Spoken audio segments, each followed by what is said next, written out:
I hope y'all are ready for a good podcast today because this one's going to be coming at you fast and furious. Kind of like a Georgia football player driving down the road.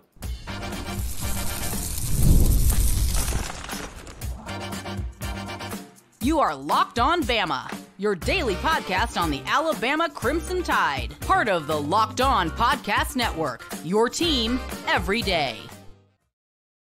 Hey, everybody. Welcome back into Locked On Bama. Luke Robinson, that's me from the AHSA Radio Network. And from Bama Online, that's Jimmy Stein. And we want to thank you for making us your first listen every single day. Of course, Locked On Bama is part of the Podcast Radio Network.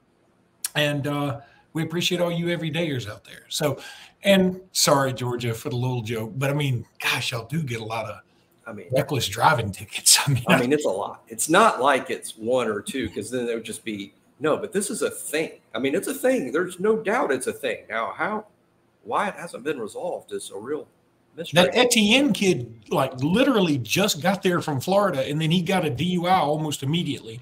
And now there's two more. I mean, eventually, I think Kirby Smart's got to be like, hey, y'all got to put all your keys in this bag until I know somebody can drive responsibly. But we talk about culture all the time, man. Obviously, that's cultural related. I'm not taking a shot at them. I know that I think fans as a whole just don't really understand what it's like to be a parent to 125 college football athletes. I mean, no one's shouldn't realize how difficult that is. But at the very least, Kirby Smart hadn't come out and said, like Mike Gundy, driving drunk. I've done that thousands of times. I like how Gundy later said, that's not what I meant. I meant something. It's very difficult to watch the original statement and not think that's exactly what he just said. But anyway, I'm not going to get into that just because it's like when Charles Barkley lied, and he said that was a lie, and they were like, it was an autobiography. Like, yeah, well, I stand by what I said. Anyway, all right. So, Jimmy, first of all, congratulations to an Alabama hero and Antonio Langham, who has made the College Football Hall of Fame. Very well deserved. I mean, honestly, made one of the top. I mean, at least 10, but maybe top 5 plays in Alabama history. I mean, just think about the ramifications of his interception in that 92 championship game. And I was there with my family. I've got a great story about that I cannot relay about the previous night on this podcast. But if you see me in private somewhere, I'll tell it to you. And so, I mean, but if he doesn't intercept that, and let's say Florida goes on to win that game, and then Alabama doesn't go to play for a national championship, I mean, everything changes, because that, they've done a whole ESPN 30 for 30 type thing, or SEC 30 for 30, whatever it is, about how that interception changed everything, because that was a huge gamble to put this on, and Antonio Langham saved the day. Yeah, and what would be interesting, it made me think of this the other day. I'm going to try to put this together. We're running out of silly season time. Silly season is winding down. We got media days just next week. But what would be fun is we have the greatest run of all time with Coach Bryant. And then, frankly, it was a couple of decades of good football and some great football, but also a lot of bad football. But then Coach Sabin comes along, and it's another unbelievable. And it would be fun for people our age. Maybe the younger audience would have no interest in this. But it'd be fun to put together an all Alabama team between Bryant and Sabin. This is the all-star team, the best Alabama team, the all non-Bryant, non-Sabin team. And Antonio Langham might be. The whole 92 team would probably just be it. Now, it would be a lot of the 92. It would be a lot of the 92 guys. You'd have Sean Alexander on there. You'd have Brody Croyle probably as your quarterback. Maybe Langham for sure. Langham for sure. Derek Thomas for sure. Oh God, you may have. I was going to say maybe Bobby Humphrey, but I think I'd take Sean Alexander. Derek Thomas, Cornelius Bennett, Chris Samuels. Yeah, I mean, so it'd be a good looking team. It'd be a good team. The team you'd put together would be pretty good. The problem was there's going to be like those 22 guys. I mean, the Sabin and Bryant teams both would dwarf the team in terms of greatness. But it would be interesting, and Langham makes me think of that. It reminds us, Langham in the College Football Hall of Fame should remind all of us, Alabama was good before Nick Saban. Alabama was even good after Bear Bryant. There just wasn't the consistency that we saw during the Bryant and Sabin years, but there were some good players during that time. I've seen it described as wandering around in the wilderness. Hey, Tennessee wandered around in the wilderness. I think they'd take that Alabama stretch based on, what they look like for 15 years. Alabama actually had some good teams during that stretch and some really good players. And Langham, so deserving. Even to this day, what made me think of it, Luke, is I know Nick Saban's run of DBs has been just jaw-dropping. Antonio Langham is the best cornerback I have seen at Alabama with my own eyes. No, I agree. Can you imagine if Langham had played for Nick Saban? He did in Cleveland. Oh, that's in Cleveland. and then again, if you want to just tack on to that, how amazing is it that George Teague, who was also in his own right, but certainly didn't get the accolades of Langham, had a much more stellar career in the NFL than Langham. He did, Langham. I guess it was injuries to some extent. I think injuries, but Langham. For those who say there's no way Langham was as good as look at where Drake Kirkpatrick got drafted. All that. Antonio Langham, I think off the top of my head, was the 8th. Fourth. Oh, I thought he went 4th. I'll check it out. 8th. I'm going to say 8th, but it was high. If I'm wrong, it's even higher. And most corners aren't drafted there. And it is true for those that don't know. It's kind of a coincidence, but Langham was drafted by the Cleveland Browns. And Nick Saban was the defensive coordinator on that team that drafted him. So literally, Nick Saban signed off on, hey, we need Langham here at number 1. A couple other little Bama notes. First of all, Nick Saban will be at SEC Media Days. Jimmy, do you think that will have any kind of negative effect? I just don't. I feel like this segue between Sabin and DeBoer has been handled as well as any segue could possibly go. And what I'm looking forward to is this going to happen? Is the SEC Network care enough to make this happen? Is Nick Saban going to be on the desk when Kalen DeBoer is speaking to the media? Is Nick Saban going to comment on ESPN, on SEC Network, which is ESPN? Is Nick Saban going to comment about DeBoer's comments? And is Saban going to be on the desk when DeBoer is interviewed? As we know, the head coaches usually make their way to the desk, and they're interviewed by either Feinbaum or Dari Noka or Peter Burns or Alyssa Lang or Laura Rutledge will be the main interviewer. But usually they have one or two other experts up there on the desk that ask the head coach questions in the interview on SEC Network. Will Nick Saban interview Kalen DeBoer? That would fascinate us Alabama fans. But hey, if it turns into Alabama, the other 15 teams get turned off. But hey, we better get used to this, though. Next week's going to be a lot about Texas and Oklahoma.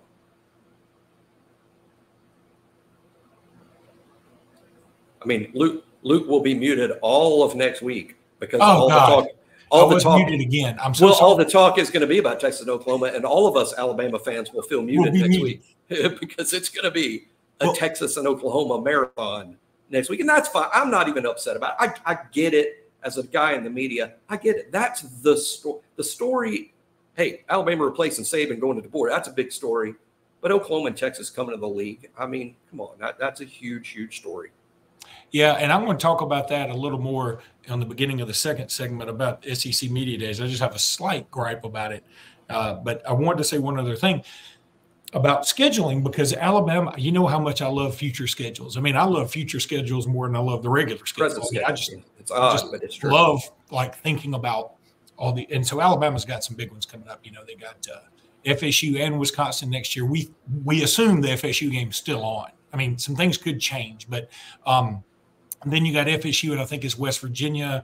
I know Boston College in there, Ohio State, Notre Dame, West Virginia. They're all at Virginia Tech. They're all at Oklahoma State. And so that's great. Now, here's the thing. If we go to a 9-game schedule, I think some of those will be backed off. I really believe that. And as evidence, yesterday, UCLA canceled its home-and-home series with Auburn and with Georgia. And Georgia immediately filled that gap with Marshall. And I'm like, okay, if that's what we're going to do, I was thinking it was going to be the other way, that the teams would want to schedule more difficultly to be kind of like what Alabama was in basketball this year, where you get credit for playing people. And that's what I think we want to see.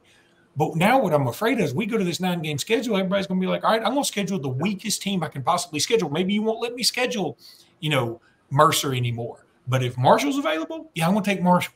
Yeah, two things. Adding that 9th game is every reason in the world to not play more than one good non-conference game. I mean, it's just brutal. But secondly, and here I will climb up on a soapbox again. You know, the makeup of the committee is going to change a little bit. We'll have to see how the playoff committee operates this year. But I personally did not see any real evidence that the playoff committee so far, the selection committee, gives enough deference to strength of schedule. They only seem to care about the number in your win-loss column, and that's all they care about. And I will say this to Greg Burns' face, and hopefully I am, because I'm sure he listens to the show. Greg, if they don't care about who you're playing, then why on earth would you play a game you could possibly lose? If all they care about is the number in the loss column, that's something that, believe it or not, you can sort of control. We can sort of control that if that's all they care about. And I'm telling you, they have the resources to spend more time and get a bunch of brainiacs from the Gordon, what's it called? Gordon Palmer? Is that the name of the math building? The Gordon Palmer building, get the math stats nerds on it. I don't think there's any evidence that the committee strongly looked at strength of schedule. I think they looked at the number in the loss column. And if that's the case, I know that Luke, I get Luke's opinion about it, and I get it. I get that playing at Wisconsin's fun, and playing at Notre Dame would be incredible. I'd rather play in the playoff. I'd rather be in the playoff, and if that means playing 9 SEC games and 3 soup cans, then line up the soup cans, because I want to be in the playoff. Yeah, I'm right there with you, Jimmy. And look, I'm going to talk a little bit about my gripe with the SEC media days. But, of course, right now I want to tell you about FanDuel. Man, FanDuel, love some FanDuel. You love FanDuel. If you hadn't tried it, you need to. You need to go check it out, because you love sports just like I love sports. And I love them so much that I never want them to stop. But as the playoffs wind down, we get fewer games, and the sports aren't sportsing like I want them to. But FanDuel lets me keep the sports going whenever I want them to. All I have to do is open the app and dream up bets anytime I'm in the mood.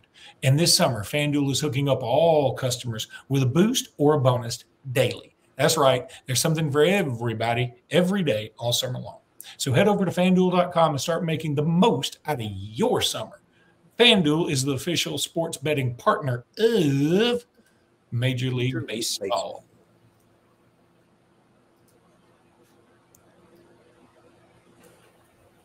I want to get to our 2 countdown guys today in Kendrick Law and Q Robinson, but I did want to say this, that I went on the Montgomery radio station that I always go on Wednesdays, and Jimmy filled in admirably for me 2 weeks ago. And he was talking about it and, asked about it. I said, I just don't like it. I said, I really wish, first of all, I wish it was in Birmingham. And then if it's not in Birmingham, I wish it'd be in Nashville. I think those are the best. They're centrally located. They've got a college town feel to them. Dallas, I know SMU's there, and Dallas Baptist is there, and TCU is there. There are probably a million other colleges there. Dallas is not a college town. It's a big time, not screwing around city. So it's a big time town. So, I love Dallas, but I don't want SEC media days there. And the Montgomery host and some Montgomery listeners were like, of course, if Bama wants it in Birmingham. And I'm like, I don't know that we get some kind of huge advantage Alabama from being in Birmingham. And he was like, I know that Alabama got some extra votes for guys being on the first team all preseason. And my thought was, who cares? What does that mean? I didn't do anything. I'm interested in it, but I don't really care. No. And look, I just think that SEC, we're losing every aspect of college already. It's already pay for play, essentially. We're going to have corporate logos everywhere here before you know it. TV times dictate everything. Let's just have some semblance of something that reminds us it's college football. And when you take it to Dallas, which is literally the furthest place it can reasonably be. If you ask me, unless you want to put it in Tampa. And just think about that. At least if you're in Columbia, South Carolina, and you're like, I want to go to Birmingham. It's not a day trip, but it's a day and a half trip. But if you're like, I want to go to Dallas, man, I got to get a connecting flight. I got to get a big time hotel room. It's going to be super expensive. I hate saying this as part of the media, but this is true. It's conversations that I've had with other media members. And I know Doug Amos, who we're talking to, he is going, but there are traditional media outlets in the state of Alabama that are not going to media days. Yeah, because it's the expense, and it's all on TV. It's all on TV and the radio. You can get your sound bites in other ways, and you can write your stories based on. But yeah, there are media that traditionally cover, and I'm not saying all of it. I'm just saying some media that traditionally covers media days from this state will not be there in Dallas. Shouldn't affect our enjoyment of it. Again, there will be extensive coverage. You know, me and Luke will talk about it nonstop, and you can read about it on BOL. And of course, we encourage people to tune into SEC Network and watch. I know I will. And I'm not going, but me and Luke don't traditionally go. So we're not part of that either. But I'm just saying that Luke is right. Having it in Dallas, the Texas and Oklahoma media will be there. Texas A&M media, they'll be there in full force plus. But some other schools are probably not going to send the normal amount. Hey, and by the way, I've heard, this extends to other SEC markets. It's not just in Alabama. Other SEC markets might not be sending media days. Because it just doesn't make a lot of logistical sense. It's logistics. It's not anti-Texas or Oklahoma. It's logistics. And also, if we're going to complain about things like that, then how fair is it that Georgia gets to play in Atlanta in the Georgia Dome for the SEC title game, which they go to a bunch? I mean, yeah, I don't mind it. I don't either. I don't either. Because I like that it's in one place. I like that the SEC season is the road to Atlanta. I like that SEC basketball tournament is in Nashville. I like that the College World Series is in Omaha and the girls play softball in Oklahoma City. I like that. Because I'm a traditionalist. I'm like, that should be the goal of getting. I don't like moving it around. And with Luke, I don't really like moving media days around. But hey, if you're going to have it in Dallas and you had it in Nashville last year, I mean, don't you have to throw a bone to you have to do it in Oklahoma City? You have to do it in New Orleans, maybe. And come on. I mean, I don't know. Do you? I mean, that's what I'm asking. So. I'm with you. That's why. What's wrong? Again, everybody hates on Birmingham because they think it's so Bama centered. Then do it in Nashville. Do it in Nashville. Do we have to do it in Jackson, Mississippi one year? Nashville's a great way to do it because all the Nashville's fine. Will love it. The media will love it in Nashville because there's a million things to do on Broadway. There's a lot to do for the media when they're not working. Now, let me also say this about it. I was talking to my Auburn cohort on a show I do Tuesday nights, and we were talking about the various days, and the Wednesday lineup is just disgustingly good. It's Kalen DeBoer with Bama, and then Florida and Billy Napier, who's probably on the hottest, maybe on the hottest seat in the SEC. I'm pulling for him, and I'm pulling for him. Yeah, I'm pulling for him just because his situation. It's like a movie, and there's 8 minutes left, and you're like, the good guy. There's no way the good guy's getting. There's no way Tom Cruise is getting out of this. Tom Cruise, this is the Mission Impossible where Tom Cruise. You know what it is? It's the end of The Sopranos, where Billy Napier's in the diner eating, and then it just cuts to black, and you're like, oh, did he die? And later on, the athletic director's going to come out like David Chase did, who created The Sopranos. Go, yeah, he died. I'm sorry, he died. Yeah, we killed him. We just didn't want you to see it. We didn't want you to have to see that. But yeah, I'm pulling. I mean, I'm not a Florida fan. I'm just saying, Billy Napier's in a Mission Impossible situation, and I'm rooting for him like I root for Ethan Hunt in those movies. Okay, so you got Napier, DeBoer. Then you get sort of a coffee break with Jeff Lebby. I mean, nobody – Mississippi State keeps hiring guys since Mike Leach that, everybody's like, I'm sorry, who again? But I like the hire, but that has been quiet. It's been super quiet. And then Steve Sarkisian. So the whole reason you're in Dallas. So what a day. And my Auburn cohort was like, yeah. Then the next day, guess what it is? I mean, so that day is going to wear everybody out, right? It's going to be fanfare galore. You know, Kalen DeBoer's there. Nick Saban's there. Billy Napier's there, the hottest seat in the conference. Steve Sarkisian's there. It's nuts.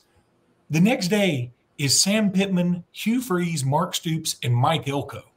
I mean, that sounds more like a barbershop quartet than four coaches. I mean, he was like, I can't believe we didn't get, they don't even get Oklahoma. I enjoy Sam, but he's dead man walking too. I like Sam, but he's dead man walking. I mean, I kind of hope he just gets up there and every time somebody, so do you expect a lot of good things out of your team this year? Yes, sir. recruiter? You know, that call he does all the time. Remember when he was getting recruits for Georgia? This is why I can't go. See, I wouldn't actually have the gut. I'm going to say I wouldn't have the guts, to be honest. I wouldn't have the guts to ask this. But the best question for him that I would say, do you already have your place picked out on 30A when the season is over?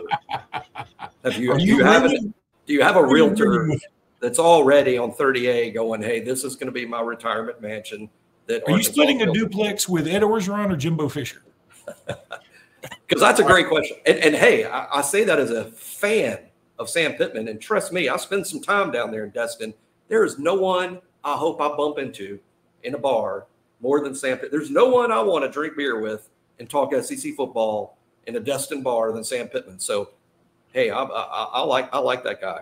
He's hilarious. Quote Kramer from Seinfeld, and where to paraphrase, if you run into a proctologist or Sam Pittman in a bar, plant yourself there because they've got great stories.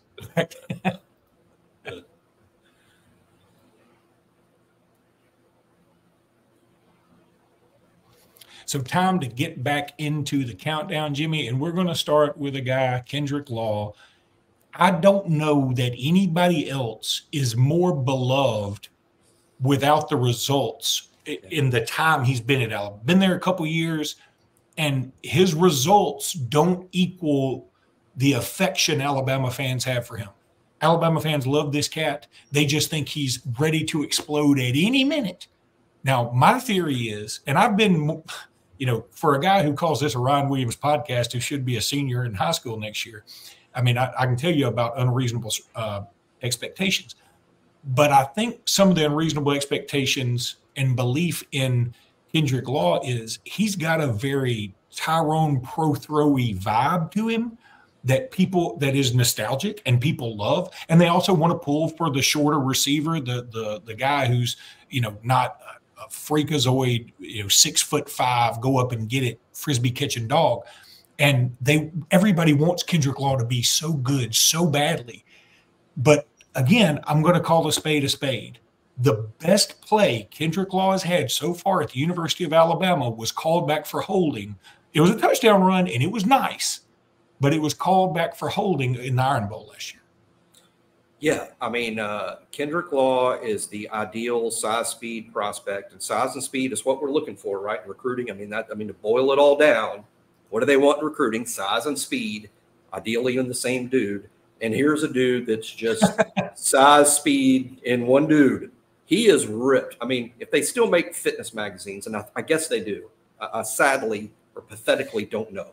But if they make fitness magazines, Kendrick should be on the cover. He is absolutely ripped and shredded, zero body fat. He doesn't have a six-pack. He's got a whole 18-pack or a cube. He's got a case of beer. Not in the way that I have a case of beer. No, I was about to comment. You're so out of shape that fitness magazines don't even want you to know they exist.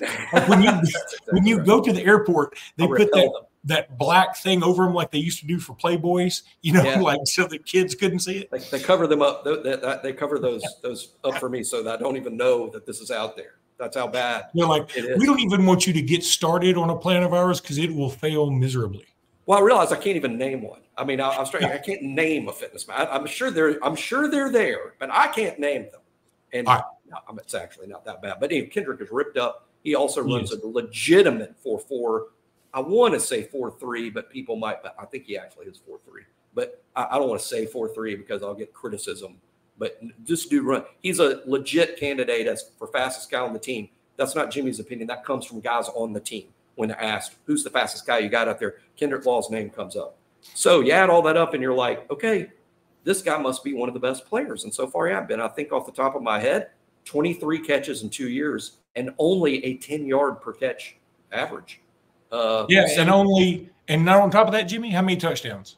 Zero. He's never scored a touchdown. 17 kick returns. Longest one is 33. And we are not dogging him. We want people to know this. What we're saying is, we love him too, but I'm trying to rationalize. You got to produce. The NFL's not going to take him just because he looks pretty and can run fast. But it's funny to me because when you talk to an Alabama fan in the street, and I talk to Alabama fans all the time, and they're like, "God, I'm so excited about this Kendrick Law," And I'm like, me too. And then I get in the car when I leave him and I'm like, wait a minute, why are we so excited? Yeah, he's got to do it. It's now or I'm not saying it's now or never because he's going to have another year. He's just a junior. But in terms of being a productive, good college football wide receiver, it's getting to be about now or never time. Because, again, the NFL, for as much as they care about size and speed, they're not going to draft him because of how he looks on the cover of these fitness magazines I don't know about and because he beat 4 on the clock. They won't draft him just for those reasons. He's going to have to catch balls, and I think he will. By the way, I'm still optimistic about how good this guy can be, but we do need to see catches, and we do need to see a touchdown. And I realize the Auburn touchdown got called back. Wasn't his fault. In fact, we could turn this into that wasn't a holding thing, but it did get called back, and he hasn't scored a touchdown. But we'll move on to Quandarius Robinson and our and here's another one that's sort of in the same boat. By the way, I didn't mean to. I was reading the latest issue of Not Jimmy magazine, which is giving me a lot of tips on getting how not. As I say that, though, as someone that spent most of the day painting outside in 105-degree heat, and I did not pass out. Okay. Well, that is, hey, good for you. Because people our age, when we do outside things, we pass out. Okay. Q Robinson, listen, here's another situation where, like, again, I'm all on board with where you got him ranked, like low 20s. I'm on board. I'm with it. But when you talk about Q Robinson, the one play I think everybody's going to remember, everybody's going to know as soon as I say it, is when he tried to recover a punt for some reason that he didn't need to, and he didn't recover it, and Tennessee got the ball back after we had finally forced them into a punt. Yeah, everybody remembers that special teams goof. Here's the weird thing about that, and it's a perfect description of Quandarius. He's actually, everybody remembers that play, and they should. It was really bad. But he has been a special teams player of the week 5 times. I think that's more than any player on this Alabama roster. So he's actually been, on the whole, a spectacular special teams player. It's now he's got to take his good work on special teams and be that kind of player at linebacker.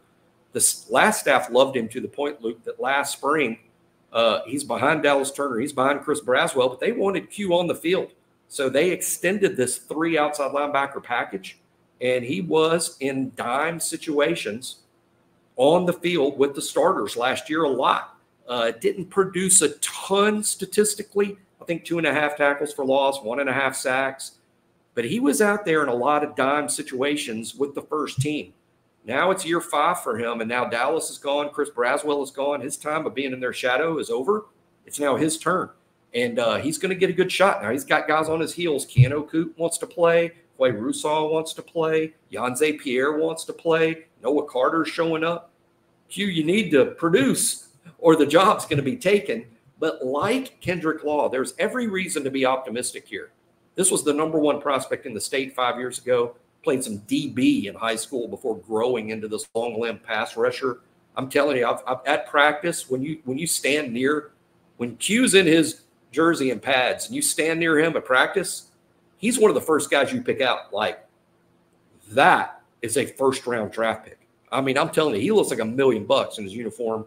And I'm excited about him, even though this is year 5 and the production hasn't been there. This is his best first shot to be an every down player. I think he's going to do well. I'm with you. And again, but I'm trying to remove the homerness. I have total belief in both Law and Robinson. No relation, by the way. I just have a belief in them, but it's based on hope. It's not necessarily based on what I've seen. I agree. That's a great way to put it. We're a little bit wish casting, aren't we? Yeah. But like I said, sometimes there's excuses and sometimes there's reasons. And I see reasons why these kids haven't been as productive as we'd like them to be yet. But if it doesn't work out this year for those two, maybe those reasons become excuses, right? But hey, when you're behind Will Anderson and Dallas Turner and Chris Braswell, you're probably not going to play a lot. And when you're Kendrick Law, and who last year as a sophomore, it was his year to be productive, the quarterback only threw the ball 23 times a game. So he's completing about 16, 17 passes a week. There ain't enough catches to go around. Yeah. So those are reasons, not excuses, reasons this is the year we find out about both these kids. All right, that's going to do it for today's podcast. I want to thank you guys so much. Go check out Locked On SEC or check out Locked On College Football. I was just on Locked On College Football not too terribly long ago. Man, they do a great job with both those podcasts. Go check them out. Of course, all the Locked On podcasts are great. I would go start checking out some of the guys we're going to play, like Locked On Wisconsin, any of the SEC teams, because they're going to fill you in on what's coming up. And we're going to fill you in on some more Bama stuff when we get at you next time here on Locked On Bama. And until then, roll tide, everybody. Roll tide.